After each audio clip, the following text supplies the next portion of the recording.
Hello everyone, welcome to a new episode of my podcast. So today I have another new guest who is the head of faculty of my institution, and he is none other but Mr. Pratay. He has been teaching here since 2019. It's almost or around 5 years. Marks 5 years this month, sir. 5 years this month, okay, yes, great. As he has been teaching for 5 years, he gathered some experiences. He improved his efficiency of teaching as well as learning English. So what's the experience in the last 5 years? We will try to discover this in this conversation.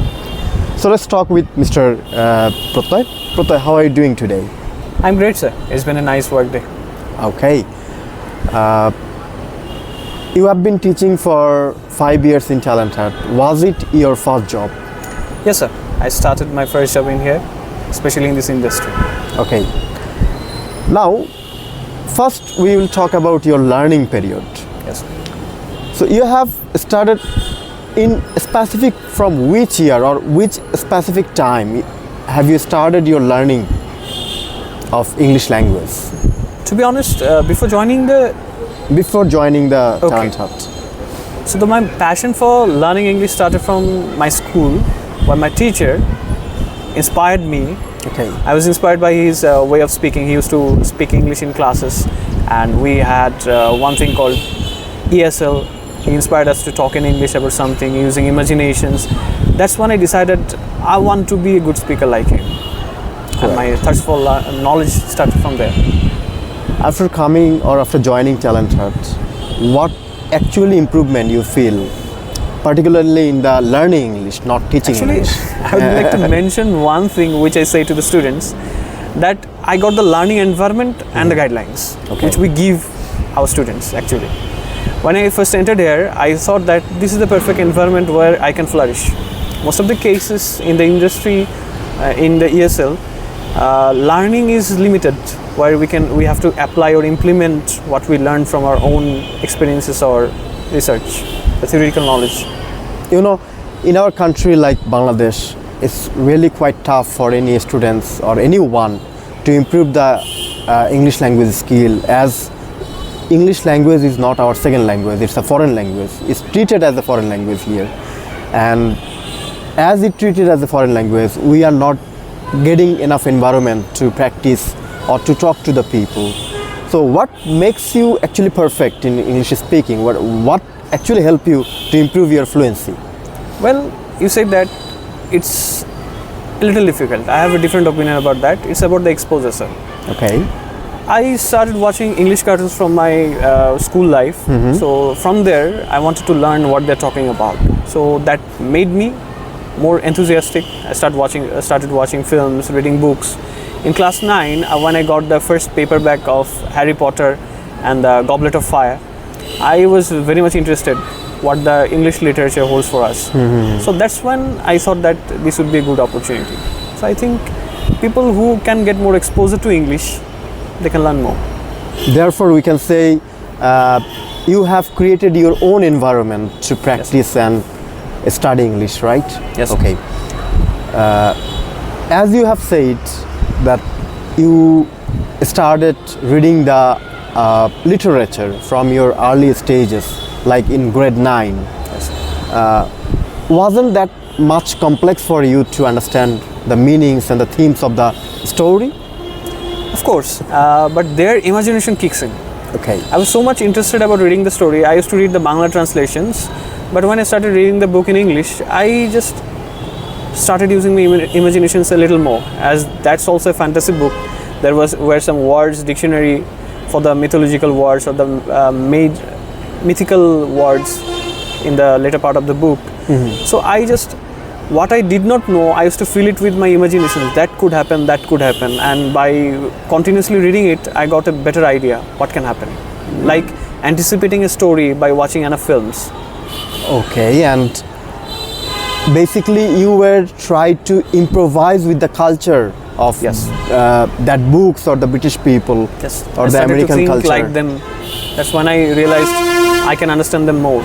Okay. And at present days, we don't see much the students are reading. Yes. What's the reason behind that? What do you think? Maybe it's the attention span. We are so much confined within the social spheres. People don't talk to each other even much, socialize much. They're only interested in watching social media things. And I have learned recently a thing But called they're reading, you know, scrolling. that when they are scrolling their social media page, They're not and focusing, sir. Okay. Okay. Focusing is one thing, reading is one thing. They're taking too much information, but just They it's basically going by their head. read their news feed, not a specific page on information. information, They will yes. search and read it, right? Yes. Okay. And what do you think? If I want to share my experience with you, also I have started reading English newspaper when I was in grade 8, and then in my time the online dictionary was not available. Even the internet was not available in that time, because it was back in 1997 when I was in grade 8. And I used to read the newspaper by the taking help of the physical dictionary. And you know that finding words from the physical dictionary, it's really a tough job. Yes, sir. And sometimes we need to find the same word over and over again, because we forget this, right?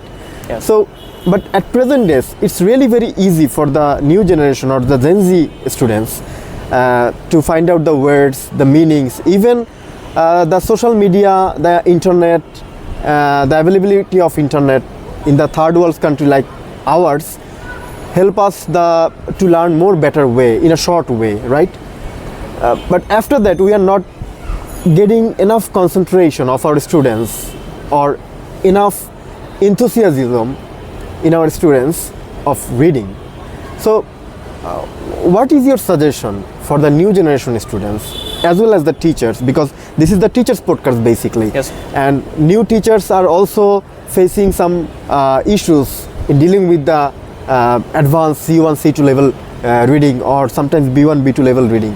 So what will be your suggestion for them?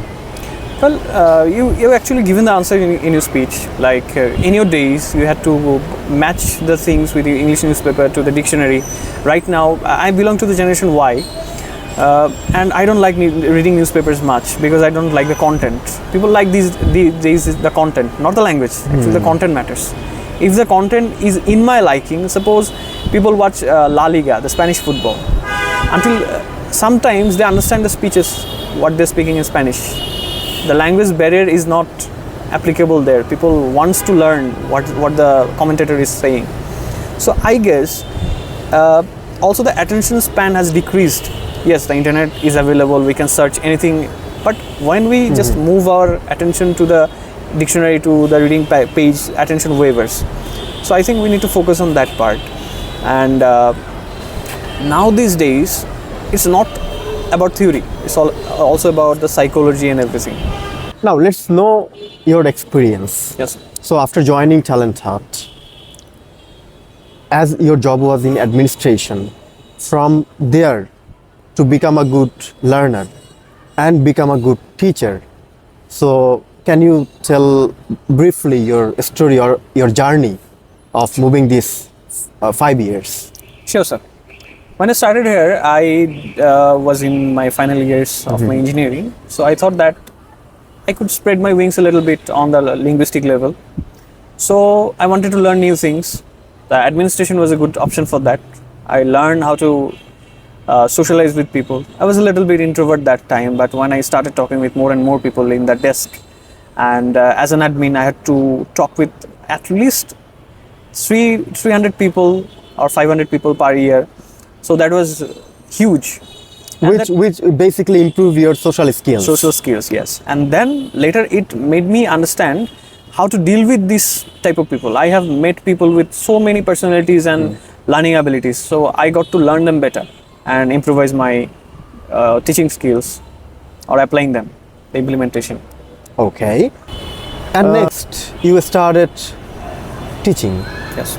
You started with a language club, and then you go for the classes. Yes. And students really love you much and accept you cordially. Your lecture helps them learning English, improving their skills. So what teaching skills you gain from this center? As I said, I got to meet up a lot of people, which gave me a new perspective every time I met someone. Okay. Because I believe that I can learn from everyone, from the teachers, from the students, from the visitors. Whoever I meet, I get to learn a piece of advice or a quotation or something like that. I get to learn a little better. So when I switched my job, job role from being an administrator to a language club coordinator, I decided to apply this diversity, bring this diversity to my sessions.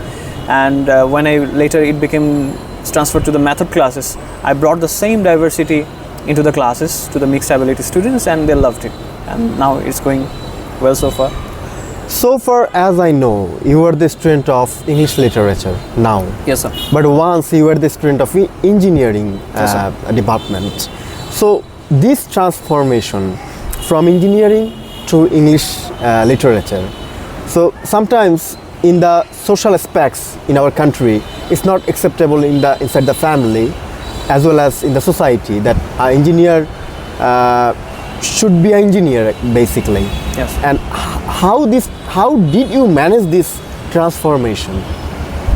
Well, it was a little difficult at first. People had difficulty to accept that I'm migrating from engineering to English literature. But they accepted because I was doing a job alongside these. They actually realized, the people close to me, they realized that as I'm pursuing a job in English linguistics, it would better help sharpening my skills. And as my friends actually graduated, they were actually frustrated about who are not actually interested about engineering. Okay. They saw me happy and that you are on the right track, boss. Right. At least you were pursuing your dreams. Then I got boosted actually. That helped me a lot. So when we will think of our career, we should choose a way which actually we are passionate for, yes, isn't it? Great. And could you please tell me more elaborately what are the challenges for an English language instructor to be with this profession for a long time? What are the challenges actually they have to face? In the span of 5 years, I have seen so many ups and downs and challenges in between because of the generations are changing so frequently. The first thing comes is understanding the mentality of the students. Apart from being a teacher, we need to understand the psychology of the students a little bit, which I have focused, and also the use of technology. If the trainer or a mentor can be a good user of technology, he can do a lot of things. Because nowadays, people do a lot of research, even the students who research quite a bit. And a teacher should be a good learner. While we are pursuing our career in teaching, sometimes we forget that we have to learn too. Right. And it's like putting a dam on a river. If the river is flowing, then it's good. If the river becomes barricaded, the water becomes stagnant, and it doesn't have any productive outcome. So teachers need to keep learning. That's what I did. I kept learning new things. In this year alone, when I'm pursuing English literature right now. Apart from these, I started doing musical performances. I started doing hosting. All of these helped me quite a bit, being a better person myself. So these are the challenges, I think. Being adaptive at first comes to my mind. So each year, so you have targeted new skills and you have tried to accomplish those, yes, sir, isn't it? Okay, that's fine, and I think that will be a booster for our new generation teachers. Every year or each year, they have to follow the everything, and they should have a target to accomplish, right? Okay.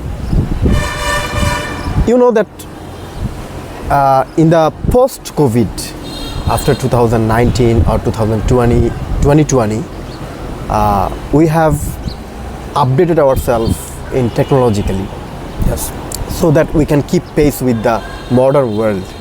And the digitalization has a great impact in our society, in our country, and in our economy. So in that time, we have started the digitally improvising ourselves with the language teaching. So how can you evaluate this thing? Well, from 2020, early 2020, when TalentHut, I think, we decided to move towards the online.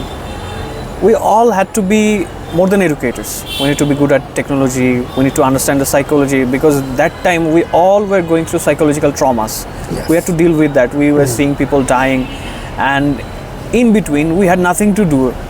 We used the time, we had to convince people and also ourselves that we are doing something productive, Right. instead of sitting in the home.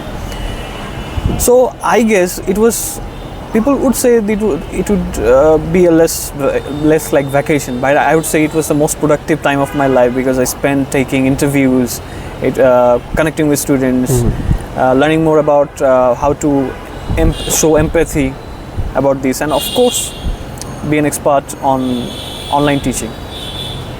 Right. And my last but not least, the question is, what's your next plan? Well, you said this, sir.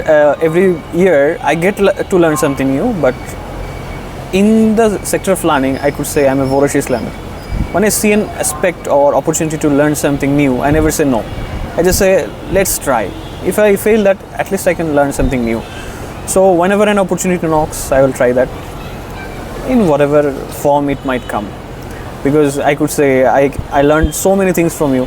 I started with administration, then video editing in the COVID times, social media marketing, then later higher management, teaching management. Now I'm doing the service part, the service quality assurance, and of course teaching has been the constant one, but I have played the roles like jack of all trades. I've tried to learn something new every day, and I get the inspiration from you.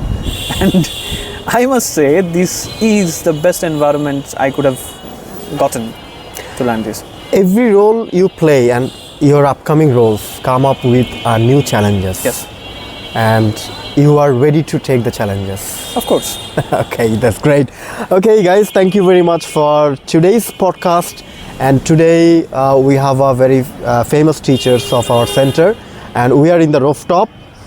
And today, though there are a few noises around me and around us, so we had. I hope that you have heard everything very clearly.